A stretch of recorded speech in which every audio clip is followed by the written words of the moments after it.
Hi viewers, welcome to Politicos mid day news express. నేను మీ కీర్తన. ఈ రోజు ఇప్పటి వరకు అప్డేట్స్ ఏంటో ఈ బులెటిన్లో చూద్దాం. సీఎం చంద్రబాబు ఈ నెల 26న శ్రీకాకుళం జిల్లా ఏచర్లలో పర్యటించనున్నారు. ఇందులో భాగంగా మత్స్యకారులకు 20,000 చొప్పున చేపల వేట నిషేధ వృత్తిని అందజేస్తారు. తర్వాత రాష్ట్రంలోని లబ్ధిదారుల ఖాతాల్లోకి డబ్బులు జమ అవుతాయి. కాగా సముద్రంలో మత్స్య సంపద పునరుద్ధృతి కోసం ఈ నెల 14 నుంచి జూన్ 15 వరకు వేట నిషేధం అమల్లో ఉంటుంది. ఆ సమయంలో మత్స్యకారులను ఆదుకోవడానికి ప్రభుత్వం కొన్నేళ్లుగా వృత్తిని అందజేస్తుంది. మెగా డిఎస్సిపై సంతకం చేసిన 10 నెలలకు కూటమి ప్రభుత్వం నోటిఫికేషన్ ఇచ్చిందని వైసీపీ విమర్శించింది.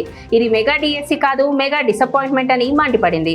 పరీక్షలు ఎప్పుడు నిర్వహిస్తారో, ఎప్పుడు నియామక పత్రాలు ఇస్తారనే విషయంపై స్పష్టత లేదని విమర్శించింది. ఈ మెగా డ్రామా పూర్తిగా పబ్లిక్ స్టంట్ అని దుయ్యబట్టింది.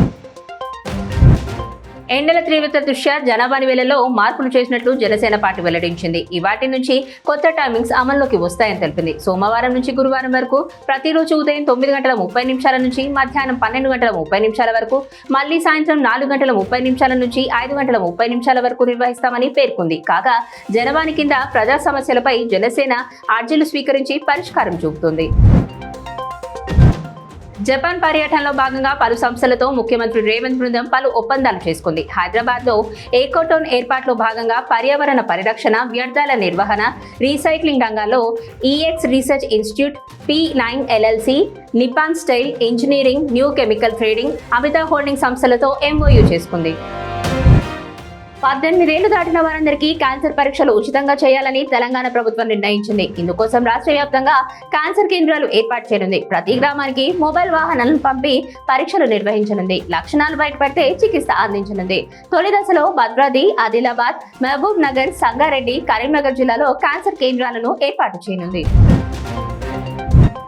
మిస్ వరల్డ్ పోటీలో పాల్గొనే అందాల భామలు చేనేత వస్త్రాలకు ప్రసిద్ధి చెందిన భూదాస్ పోచంపల్లిలో పర్యటించనున్న విషయం తెలిసిందే. తెలంగాణ హ్యాండ్లూమ్ థీమ్ పేరుతో మే 15న అక్కడ నిర్వహించనున్న కార్యక్రమంలో ఇక్కత్ పట్టు చీరలు ధరించి ర్యాంప్ వాక్ చేయనున్నారు. అనంతరం చేనేత కార్మికులతో ముఖాముఖిలో పాల్గొంటారు. నేషనల్ హెరాల్డ్ కేసులో సోనియా గాంధీ, రాహుల్ గాంధీపై ఈడీ ఛార్జ్ షీట్ ఫైల్ చేయడాన్ని నిరసిస్తూ ఇవాల్టి నుంచి ఈ నెల 24 వరకు ప్రెస్ మీట్లు నిర్వహించనున్నట్లు కాంగ్రెస్ తెలిపింది. కాంగ్రెస్ నిజాలు, బీజేపీ అబద్దాలు క్యాంపెయిన్లో భాగంగా కేంద్ర ప్రభుత్వ తీరును ఎండగడతామంది. దేశంలోని 57 నగరాల్లో పార్టీ నేతలు ప్రెస్ మీట్లు నిర్వహిస్తారని వెల్లడించింది.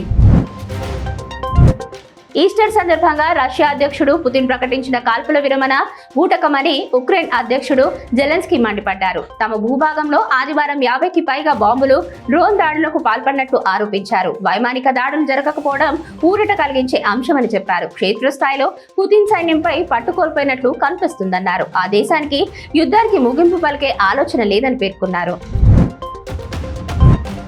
పాకిస్తాన్లో హిందూ నేత, మత వ్యవహారాల శాఖ మంత్రి కేల్లాస్ కోహిస్తానీపై దుండగులు దాడి చేశారు. సింధ్ రాష్ట్రంలో నూతనంగా కాలువల నిర్మాణానికి ఆయన శ్రీకారం చుట్టగా దానివల్ల తమకు నష్టం కలుగుతుందని పలువురు నిరసన చేపట్టారు. కొందరు వ్యక్తులు ఆయన కాన్వాయ్పై కర్రలు, బంగాళాదుంపలు, టమాటాలు విసిరారు. కాగా ఈ దాడిని ప్రధాని షేక్ అబ్రాజ్ షరీఫ్ ఖండించారు.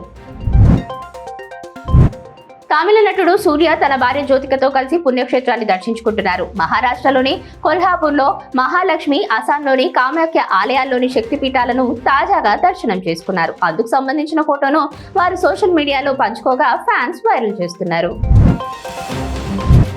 తెలుగు ప్రేక్షకులు కంటెంట్ ఉన్న సినిమాలకు పెద్దపీట వేస్తారని హీరోయిన్ సమంత అన్నారు. తాను నిర్మాతగా వ్యవహరించిన శుభం సినిమాలో అంత కొత్తవాడే నటించారని చెప్పారు. నటిగా తన కెరియర్ మొదలుపెట్టిన సమయంలో యాక్టింగ్ గురించి పెద్దగా తెలియదన్నారు. తాను నటించిన మొదటి 2 చిత్రాల్లో యాక్టింగ్ చూస్తే ఇప్పటికీ సిగ్గుగా అనిపిస్తుందని సమంత తెలిపారు.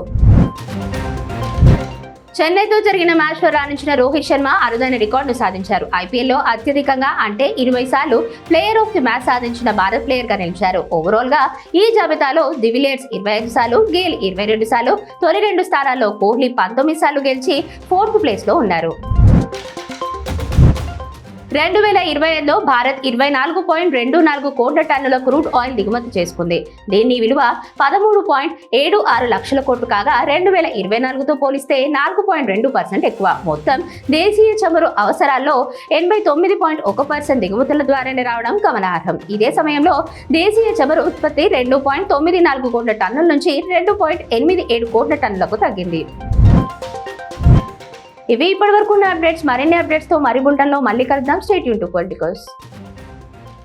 Please subscribe to the channel and download the Politicos app from the links in the description.